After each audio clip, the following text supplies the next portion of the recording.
Hey, this is Evan Mark Katz, dating and relationship coach for smart, strong, successful women, your personal trainer for love. Welcome back to the Love You podcast. I'm in good spirits today, and we're talking about a juicy topic. That topic is called sex. When you say sex, people pay attention. If you are a regular listener of the Love You podcast, or if you are just excited to be here with me, please go subscribe on Apple, subscribe on Spotify, subscribe on YouTube, leave us a positive review or a negative review. We take all kinds. And let us know that you're listening and that we're making a difference in your life. If you take action, I will give even more podcasts to you, and that is actually what I'm doing right now. I'm not sure if you've noticed, but we have started to ramp up our podcast production. We're interviewing more people in addition to these solo episodes. So hopefully, we'll be able to put out two podcasts a week for the same low price of nothing in order to make a difference in your life. That's what we're here for, is to give. I don't ask for anything in return. I'm such a martyr. So before we do anything, I just want to let you know, stick around to the end of the episode. I'm going to tell you about the new boot camp that I'm doing, Be the CEO of Your Love Life, high value dating for high value women. It is free. You're going to want to be a part of it. So please stick around to hear the end of it. I know you're here to listen to me talk about sex. So I got this question, and it was from a coaching client of mine, someone I've been working with for a couple of months. And I went through my archives. I mean, I wouldn't expect you to listen to everything I've ever said. I've been doing this podcast since 2016. We've reached over 3 million people. There's, 350 episodes or something like that. But a solo podcast just on sex is, I did a couple of them the first year, and I haven't really done anything since then. So if you really want to go deeper, you can go back into the archives and look at some of those things. One might be called Men Look for Sex and Find Love. One might be called Sexclusivity. That's just off the top of my head. I'm going to do a shorter version of that here today, because the question I got was so pointed that it it was easy to answer, but the answer is kind of complicated. So here's the question, without further ado. I was reviewing the sex section of Love You. I've got this massive online course. One of the 26 weeks of material is about sex. So I'm reviewing the sex section of Love You, and I have a question. I heard from men and women that it doesn't really matter when the woman has sex with the person she's dating, because if the guy likes her, then that's it. Is this true from a man's perspective? Does the man perceive you differently if you decide to wait versus hook up on date two? Whew. Yes, the man absolutely perceives you differently if you decide to wait versus whether you hook up on date two. And by hook up, I'm assuming we're talking about sex, sexual intercourse, not just foreplay or anything like that. So, I hate to be the bearer of bad news, because it was very clear from the tone of the question she didn't want it to be true. She wanted to be able to sleep with a guy on date two and know that if he liked her, he would become her boyfriend, because why would a guy judge you for having sex? So there are a lot of men who are sexual hypocrites. They push women for sex and then they judge them for having sex. And I am not endorsing this. I am merely reporting it. I'm mansplainer in chief. I will tell you what men are thinking without actually endorsing what men are thinking. So hypocrisy is built into dating. I mean, it's really a bitter pill to swallow when you see men doing it. Wait, he's a stud and she's a slut? That's ridiculous. I agree. That is ridiculous.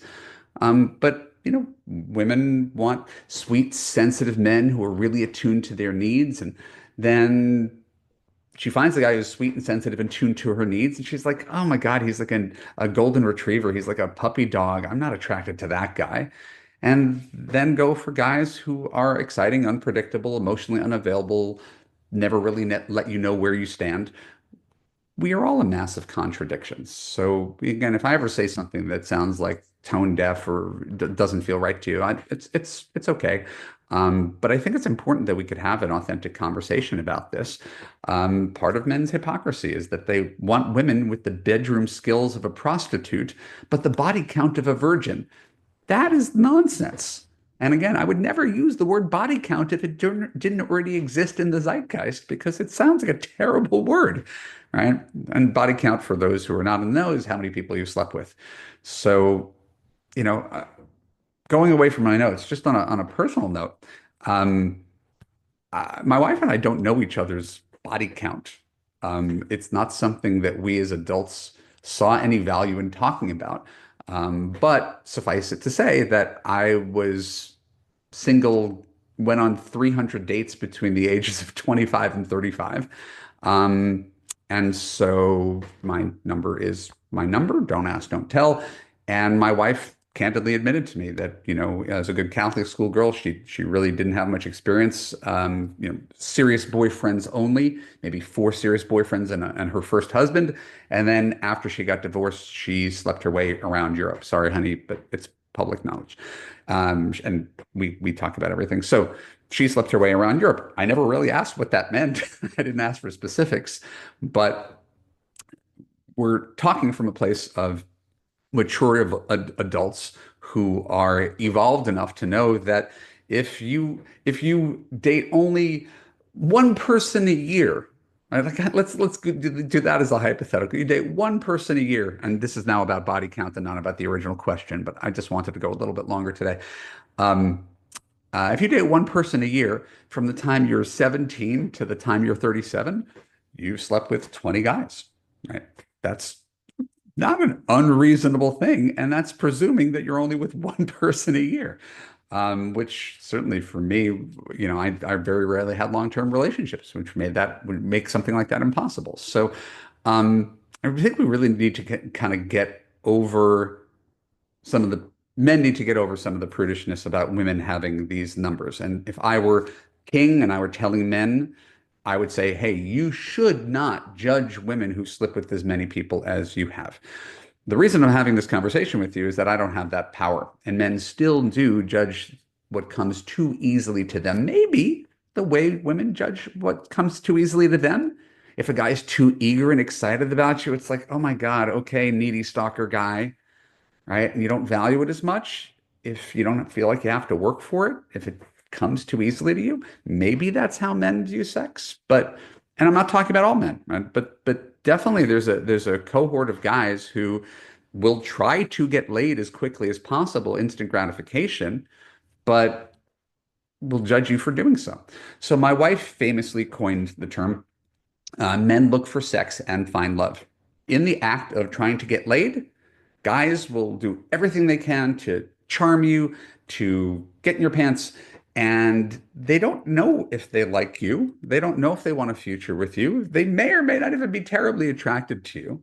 And again, because women don't operate this way, this often comes as a shock, right? So men go out. They may be looking for a long-term relationship. I was always wanted a long-term relationship, but I wouldn't pass up a short-term one. So men go out and try to get laid, and then in the process of trying to get laid, they discover, oh, she's really cool. She's got a great sense of humor. She's super smart. I love hanging out with her. The platonic part comes next, right? Which is why it doesn't mean anything when someone sleeps with you. You can't put any weight in it. So that's the problem I have with this model of, well, to sleep with a guy on a second date, it doesn't matter if he likes you. He likes you. He could sleep with you on date one and not even like you, but still want to have sex with you. He may sleep with you for a few weeks and have a low stakes situationship with you until he finds someone better. He could sleep with you, really like you a lot, like the original question said, and then discover after a month that the more he gets to know you, the less he likes you. Right? That happens all the time. Right? And it's actually why I stopped, not that you give a shit about me, but that's why I stopped sleeping with people I wasn't in a relationship with. And this is true. I didn't sleep with people for like 2 straight years because I got tired of sleeping with people and then realizing afterwards, "Oh, I'm not really crazy about this person. I don't see a future with them." And then doing the slow fade or ghosting thing. It just didn't feel like it had any integrity. So I was like, I'm just not going to sleep with anybody unless I'm in a relationship with them. Doesn't that feel better to you? It does for me. So I've written at length about my concept of sexclusivity. If you Google Evan Marc Katz and sexclusivity, I've got an old blog post called "Why Women Should Make Men Wait for Sex" Part Two. So you know I put a lot of thought into this. And the concept of sexclusivity is that you don't sleep with a guy until he's offered to become your boyfriend. Not I'm not seeing other people, not I'm taking my profile down. Boyfriend. That way, when you sleep with him, you have to spend zero time worrying about whether he's going to call you the next day, whether he wants to be in a relationship with you, whether he has the same agenda that you do. All the anxiety goes out the window. I've now slept with my boyfriend, so no one has to be sitting by their phone worrying about the next text or checking Bumble to see if he's still online. So this isn't for everybody, sexclusivity. If you, listening right now, are comfortable sleeping with men who may or may not text, may or may not call, may or may not see you again after he sleeps with you, may or may not commit to you soon or ever, you are more than free to do so. And I have no moral value judgment against anybody who has sex on their own terms and is happy with the outcome. But the fact that this is even a question from a client of mine suggests that many women don't like the feeling of wondering where you stand with the guy that you just slept with. The question itself asks for permission. If indeed it doesn't matter when you sleep with him, why wait at all?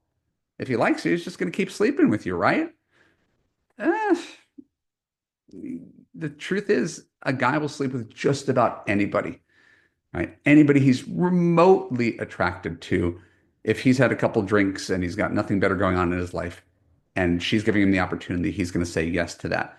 The problem is that doesn't really say anything. Sex doesn't say anything about how he feels about you. It doesn't say anything about whether he's emotionally available. It doesn't say anything about whether he's a good person, much less whether you're compatible. Because remember, the question said, what if you sleep with a guy on a second date? What do you know about a guy on a second date? Nothing. You only know whether you're attracted to each other, right? And so maybe he catches feelings for you, maybe. But do you want to take the chance that the guy who's sleeping with you does when most of the time they don't? Most people aren't really compatible partners, and most men are willing to sleep with women who aren't compatible because it's fun. And so all the time you end up sleeping with someone, building up your hopes, waiting patiently for him to decide if he deigns to make you his girlfriend. And in my opinion, you're just giving away all your power. So here in Love You, you are the CEO of your love life. Men are the interns who are looking for a job. You are the one who determines whether you have sex. For me, that comes with commitment, right? And if a guy courts you and follows up and takes you out to dinner and follows up and goes around the bases and you enjoy going to first and second and third base with him, and if he does all the things, and the next thing you know, over a month, you've gone out on 8 dates, and he says, "Hey, I really like you. Let's give this relationship a shot. I want to take my profile down." Now you can feel really good about sleeping with him. And the intern earned that job. Do you want interns who work hard to demonstrate that they're worthy of you?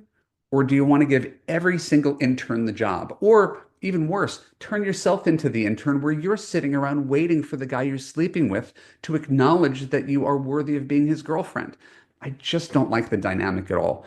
So if you find this exciting and empowering, because what I'm talking about works, guys will wait, whether you know it or not. Guys will wait. You just have to have a little bit of self-control and tell a guy who likes you that he's got to wait a few weeks. It's not really a big deal. So if you really want to take on the challenge of being the CEO of your love life, I'm teaching a workshop.